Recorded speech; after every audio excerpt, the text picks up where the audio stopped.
وہ لوگ پھر کبھی بھی انسانیت کے لیے فائدہ مند نہیں ہو سکتے۔ اسی لیے اللہ تعالیٰ کیا فرماتے ہیں کہ یہ تو ابراہیم کا طریقہ ہے، اور رسول اللہ صلی اللہ علیہ وسلم کا طریقہ تو وہی ہے جو ابراہیم علیہ السلام کا طریقہ ہے، پھر تم اس کی بات کیوں نہیں مانتے؟ اگر تم اس سے منہ موڑ رہے ہو تو منہ وہی موڑے گا جو دراصل اپنے آپ کو حماقت اور جہالت میں مبتلا کر لے۔ اس کے سوا یہ حرکت اور کون کر سکتا ہے؟ ابراہیم تو وہ شخص ہے جس کو ہم نے دنیا میں اپنے کام کے لیے چن لیا۔ وہ کیوں چنے گئے؟ اس لیے کہ ہر مشکل میں جم کر کھڑے رہے، اپنے دین کو نہیں بیچا، ایمان کو نہیں بیچا، اور آخرت میں اس کا شمار صالحین میں ہوگا۔ اذ قال له ربه اسلم قال اسلمت لرب العالمین۔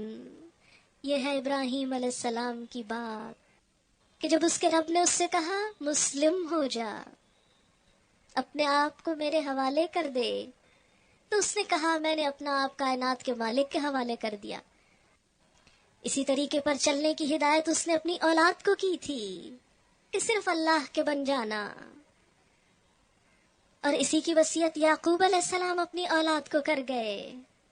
اس نے کہا تھا کہ میرے بچوں، اللہ نے تمہارے لیے یہی دین پسند کیا ہے، تو گویا دین کیا ہے؟ اسلام۔ اور ہم سب کو کیا بننا ہے؟ مسلمان۔ اور مسلم کون ہوتا ہے؟ جو اپنی خواہشات، اپنی سوچ، اپنے جذبات، اپنا مال، اپنی زندگی، اپنا سب کچھ اپنے رب کے نام کر دے، کہ یہ سب کچھ بس وہاں خرچ ہوگا جو میرا رب پسند کرے گا۔ اللہ والوں نے اپنے بچوں کو کیا وصیت کی کہ دیکھو بچوں، مرتے دم تک مسلم ہی رہنا۔ پھر کیا تم اس وقت موجود تھے جب یعقوب علیہ السلام اس دنیا سے رخصت ہو رہے تھے؟ اس نے مرتے وقت اپنے بیٹوں سے پوچھا بچوں میرے بعد تم کس کی بندگی کرو گے؟ ان سب نے جواب دیا ہم اسی ایک خدا کی بندگی کریں گے جسے آپ نے اور آپ کے بزرگوں ابراہیم علیہ السلام، اسماعیل علیہ السلام اور اسحاق علیہ السلام نے خدا مانا ہے، اور ہم اسی کے مسلمان ہیں۔ یہ کچھ لوگ تھے جو گزر گئے، جو کچھ انہوں نے کمایا وہ ان کے لیے، جو کچھ تم کماؤ گے وہ تمہارے لیے۔ تم سے یہ نہ پوچھا جائے گا کہ وہ کیا کرتے تھے۔ اس سے ہم سب کو یہ سبق ملتا ہے کہ ہم گزشتہ لوگوں کے اعمال کو نہ پرکھیں، ان میں بحثیں نہ کریں، ان کو اختلافات کا ذریعہ نہ بنائیں، بلکہ اپنے عمل کی فکر کریں۔ یہودی کہتے ہیں یہودی ہو تو سیدھا رستہ پاؤ گے، عیسائی کہتے ہیں عیسائی ہو تو ہدایت ملے گی۔ ان سے کہو نہیں۔ کیوں؟ اس لیے کہ ہدایت کسی خاص گروہ کے پاس نہیں۔ یہودیت اپنے موجودہ نظریات کے مطابق 3 اور 4 صدی قبل مسیح میں آئی، اور عیسائیت حضرت عیسیٰ علیہ السلام کی وفات کے بعد کی پیداوار ہے۔ لہٰذا وہ دین جو پیغمبروں کے کئی سو سال بعد گھڑ لیے گئے وہ اصل دین تو نہیں ہو سکتے۔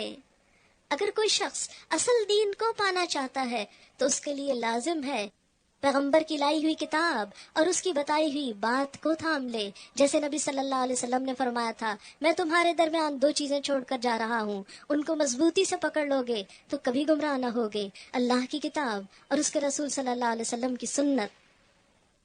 ان سے کہو نہیں، بلکہ سب کو چھوڑ کر ابراہیم علیہ السلام کا طریقہ، اور ابراہیم علیہ السلام مشرکوں میں سے نہ تھے۔ قولو، کہو، کس سے کہا جا رہا ہے؟ ہم سب سے، مسلمانوں سے کہو کیا؟ آمنا باللہ، ہم ایمان لائے اللہ پر اور اس ہدایت پر جو ہماری طرف نازل ہوئی اور جو ابراہیم، اسماعیل، اسحاق، یعقوب اور اولاد یعقوب علیہم السلام اجمعین کی طرف نازل ہوئی، اور جو موسیٰ علیہ السلام اور عیسیٰ علیہ السلام اور دوسرے تمام پیغمبروں کو ان کے رب کی طرف سے دی گئی تھی۔ ہم ان کے درمیان کوئی فرق نہیں کرتے اور ہم اللہ کے مسلم ہیں۔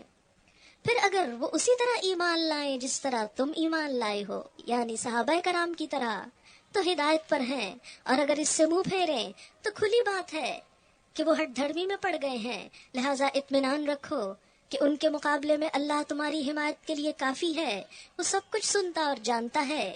صبغت اللہ، اللہ کا رنگ، نہ یہودیت کا رنگ نہ عیسائیت کا، کیونکہ عیسائی بننے کے لیے بیپٹائز کرتے ہیں نا، رنگ میں ڈبوتے ہیں بچوں کو۔ اور اللہ کا رنگ کیا ہوتا ہے کہ بندے کو دیکھتے ہی رب یاد آ جائے کہ یہ اللہ کا بندہ ہے، اور اس کے رنگ سے اچھا اور کس کا رنگ ہوگا؟ اور ہم اسی کی بندگی کرنے والے لوگ ہیں۔ اے نبی صلی اللہ علیہ وسلم، ان سے کہو کیا تم اللہ کے بارے میں ہم سے جھگڑتے ہو؟ حالانکہ وہی ہمارا رب بھی ہے اور تمہارا رب بھی۔ ہمارے اعمال ہمارے لیے، تمہارے اعمال تمہارے لیے، اور ہم اللہ ہی کے لیے اپنی بندگی کو خالص کر چکے ہیں۔ یا پھر کیا تمہارا کہنا یہ ہے کہ ابراہیم علیہ السلام، اسماعیل علیہ السلام، اسحاق علیہ السلام، یعقوب علیہ السلام اور اولاد یعقوب علیہ السلام سب کے سب یہودی تھے یا نصرانی تھے؟ کہو تم زیادہ جانتے ہو یا اللہ؟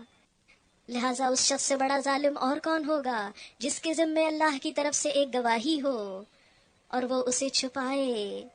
تمہاری حرکات سے اللہ غافل نہیں۔ تلک امۃ قد خلت لہا ما کسبت ولکم ما کسبتم ولا تسألون عما کانوا یعملون۔ وہ کچھ لوگ تھے جو گزر چکے، ان کی کمائی ان کے لیے تھی، تمہاری کمائی تمہارے لیے، تم سے ان کے اعمال کے متعلق سوال نہ ہوگا۔ لہٰذا ہر ایک کو اپنے عمل کی فکر کرنا ہے۔ وآخر دعوانا ان الحمد للہ رب العالمین۔